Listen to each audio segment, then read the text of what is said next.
The radar screen on the USS Essex glowed with a terrifying secret on the morning of October 24th, 1944.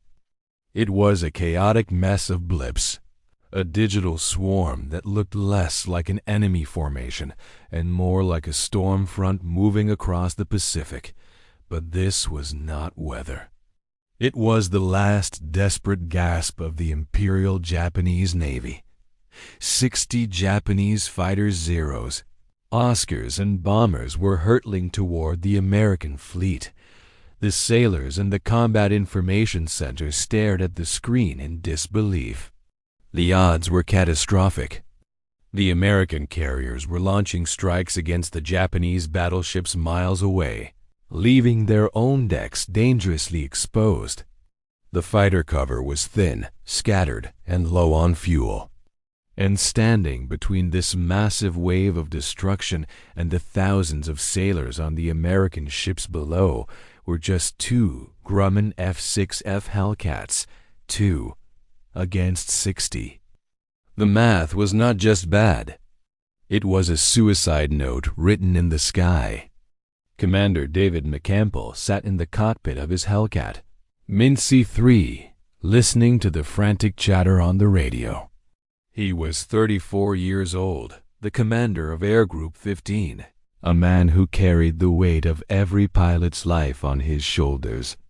Beside him, in the formation, was Ensign Roy Rushing, a young, eager pilot who had barely tasted the bitterness of war. They were patrolling over the island of Luzon when the call came in.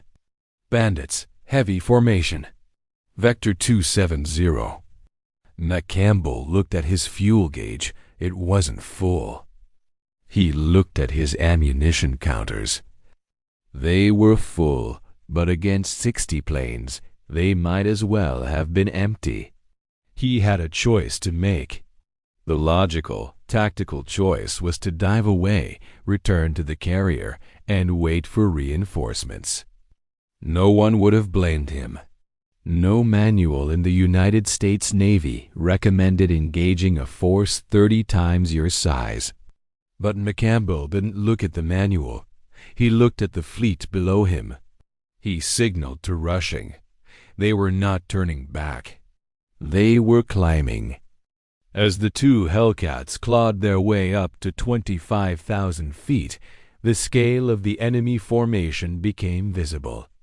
It was a terrifying sight.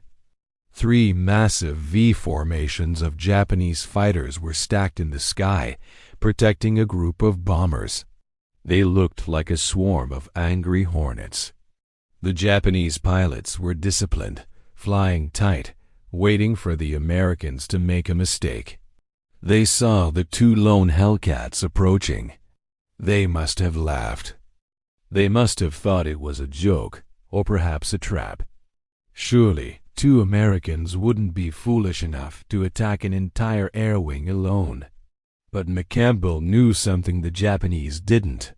He knew his machine. The F6F Hellcat was not the prettiest plane in the sky. It was a brick. It was heavy, rugged, and built like a tank. It couldn't turn as tightly as the Japanese Zero, but it had armor plating that could stop a bullet, and it had 6.50 caliber machine guns that could saw a plane in half. McCampbell keyed his radio. "Roy, stay with me. Do not, I repeat, do not get separated. We are going to work on them from the top down." This was the discipline of a veteran. A lesser pilot would have dived into the middle of the swarm, guns blazing, and been shot down in 10 seconds. McCampbell played it like a game of chess. He kept his altitude advantage. He positioned the 2 Hellcats above the Japanese formation, stalking them like hawks circling a flock of pigeons. He waited. He watched. He was looking for the tail-end Charlie, the stragglers, the pilots who drifted slightly out of formation. The first victim was a Zero that broke formation to investigate the 2 Americans. It was a fatal mistake. McCampbell rolled his Hellcat over and dove. The wind screamed over the canopy as the heavy fighter picked up speed. The Japanese pilot pulled up to meet him, expecting a turning fight. But McCampbell didn't turn. He simply squeezed the trigger. The 6.50 caliber guns in his wings roared to life, spitting a stream of incendiary rounds. The Zero, built of lightweight aluminum and magnesium to save weight, had no armor. It didn't just break, it evaporated. A fireball erupted in the sky, and debris rained down into the ocean. McCampbell didn't stop to admire his kill. He pulled back on the stick, using the immense momentum of his heavy plane to zoom back up to altitude, back to the safety of the perch. Boom and zoom, hit and run. This began a 90-minute dance of death that defies belief. For an hour and a half, McCampbell and Rushing terrorized the Japanese formation. They would dive kill and climb back up. They were fighting with a cold, mechanical precision. The Japanese formation began to panic. They couldn't understand where the attacks were coming from. Every time they looked up, a Hellcat was diving on them, spewing death, and then vanishing back into the sun. The Japanese pilots broke discipline. They started turning, banking, trying to find the ghosts that were picking them off one by one. This was exactly what McCampbell wanted. Chaos. In the chaos, the Hellcat was king. McCampbell targeted a group of Oscars on the left flank. He lined up his sights on the leader. A short, controlled burst, less than a second. The Oscar's wing sheared off, sending it spiraling into the sea. He shifted his rudder slightly, walking the tracers onto the second plane. Another burst. Smoke poured from the engine, and the pilot bailed out. Rushing was doing the same on the right flank. The two men were dismantling the enemy formation piece by piece. They were managing their energy, trading altitude for speed and speed for altitude. It was physically exhausting work. The G-forces crushed them into their seats with every pull-up. The cockpit smelled of sweat, hydraulic fluid, and the acrid cordite of the guns. Their arms ached from wrestling the heavy controls. But they didn't stop. Below them, the U.S. fleet was watching. Thousands of sailors on the decks of the carriers and destroyers were looking up at the sky, watching the contrails and the falling, burning wreckage. They were counting 1, 2, 5, 7. They couldn't believe what they were seeing. It looked like an entire squadron was up there, but the radio confirmed it was just Mincy 3 and his wingman. The Japanese bombers, seeing their escort fighters being slaughtered, panicked. They dropped their bombs harmlessly into the open ocean and turned back toward Manila. The threat to the fleet was neutralized. But McCampbell wasn't done. He was angry. He wanted to make sure they didn't come back. But now, a new enemy appeared. Fuel. The Hellcat was a thirsty beast, especially at combat power. McCampbell glanced at his gauges. The needle was dropping into the red. He checked his ammo. He had been firing in such short, disciplined bursts that he still had rounds left. But he had to be careful. He couldn't afford to waste a single bullet. He saw 2 Zeros trying to flee toward the coast. He dove again. This time, he didn't have the altitude advantage. He came in from behind, closing the distance rapidly. The Japanese pilots saw him and broke left and right. McCampbell followed the one on the left. He fired. The guns clicked. He was running dry on the outboard guns. Only the inboard guns were firing. The rate of fire slowed, but his aim was true. The Zero caught fire and plunged into the clouds. Then the unthinkable happened. As McCampbell pulled out of the dive, passing over the American task force, the sky erupted in black puffs of smoke. Flak, but it wasn't Japanese flak. It was American. The nervous gunners on the destroyers below, seeing a plane diving fast and low, assumed it was a Japanese kamikaze. They opened up with everything they had. 40mm Bofors and 5-inch shells exploded around McCampbell's plane. He was being shot at by his own side. He screamed into the radio, "Cease fire. I am an American. Cease fire." He rocked his wings violently, flashing the white stars on his fuselage. The firing slowly stopped, but the damage was done to his nerves.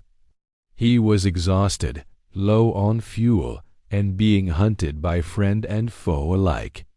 He rejoined Rushing. "What's your state, Roy?" he asked. Rushing's voice came back, crackly and tired. "I'm running on fumes, Skipper, and I'm out of ammo." McCampbell checked his own status. He had exactly 2 rounds left in his guns. 2 bullets. And his fuel gauge was bouncing off the empty peg. They had to land. Immediately. But the USS Essex, their home carrier, was currently launching planes and couldn't take them aboard. They were directed to the USS Langley, a light carrier nearby. It was a smaller deck, harder to land on, especially when your engine is coughing from fuel starvation. The flight back to the carrier was the longest 10 minutes of David McCampbell's life. The adrenaline of the fight had faded, replaced by the cold dread of falling into the ocean. If the engine quit now, he would have to ditch. And in the shark-infested waters of the Pacific, with a battle raging, rescue was not guaranteed. He trimmed the aircraft for maximum efficiency, nursing the throttle, whispering to the engine, "Come on, baby, just a little further. Don't quit on me now." He could see the Langley in the distance, a tiny postage stamp floating in the vast blue.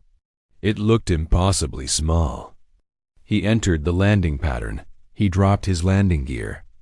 The drag slowed the plane down, and the engine sputtered. It caught again. He dropped the flaps. The ship was getting bigger. He could see the landing signal officer, LSO, on the deck, waving the paddles. McCampbell focused on the LSO, high, low, fast, slow. He made the corrections with tiny movements of his hands and feet. He crossed the fantail of the ship. The LSO signaled cut. McCampbell chopped the throttle. The Hellcat dropped onto the deck. The tailhook caught the number 3 wire.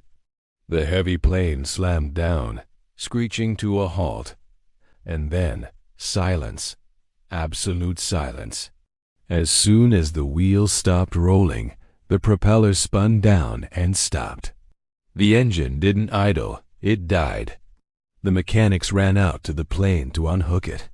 One of the deck crew climbed up to the wing and looked into the cockpit. McCampbell was slumped over, soaked in sweat, his face gray with exhaustion.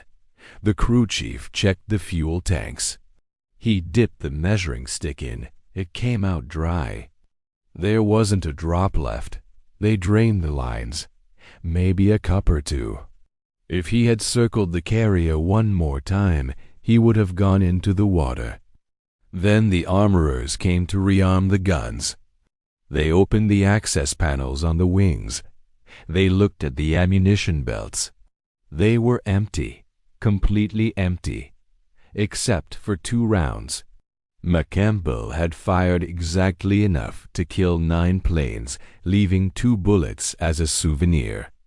The deck crew started cheering. They lifted him out of the cockpit. They had heard the radio chatter. They knew what he had done. But when the intelligence officers developed the gun camera footage, even they were stunned. The film didn't lie. 9 confirmed kills, 7 zeros, 2 Oscars, in a single mission. It was a record that had never been set before and has never been broken since. Ensign Rushing had splashed 6. Between the two of them, they had destroyed 15 enemy aircraft. 2 men had taken on 60 and wiped out a quarter of the enemy force. David McCampbell didn't brag. He didn't strut around the deck. He wrote his report with the clinical detachment of a professional. He credited Rushing. He credited the Hellcat. But the Navy knew what they had on their hands. He was awarded the Medal of Honor, the highest award for valor in action. The citation read like fiction. It spoke of conspicuous gallantry and intrepidity at the risk of his life. But the words on the paper couldn't capture the reality of that day. They couldn't capture the smell of the smoke, the G-forces crushing the spine, the loneliness of the cockpit, and the terrifying silence of an engine dying on the deck. The Battle of Leyte Gulf was the largest naval battle in history. It was the moment the Japanese Navy was finally broken. And while battleships and destroyers pounded each other with massive shells, the tipping point happened at 25,000 feet, where one man decided not to turn back. McCampbell's decision to attack 60 planes with just 2 fighters wasn't bravery. It was a calculation. He calculated that aggression was the only defense. He calculated that skill could overcome numbers. And he proved that in the hands of a master, a machine of war becomes an extension of the human will. The story of the Ace of Aces is often reduced to numbers: 9 kills, 90 minutes, but the true story is about the mindset. It is about the moment when the radar screen lights up with overwhelming odds and you have to decide whether to run or to fight. McCampbell fought. He fought until the guns clicked dry. He fought until the fuel tank was empty. He fought until the engine stopped. And because he did, the ships below him survived to fight another day. When historians look back at the air war in the Pacific, they talk about the machines, the Corsairs, the Mustangs, the Zeros. But the machines are just metal. It is the man inside who makes them legendary. And on that October morning, David McCampbell flew the Hellcat not just to its limit, but beyond it, landing on the deck of the Langley, with nothing left but his life and a record that will stand forever in the annals of iron and blood.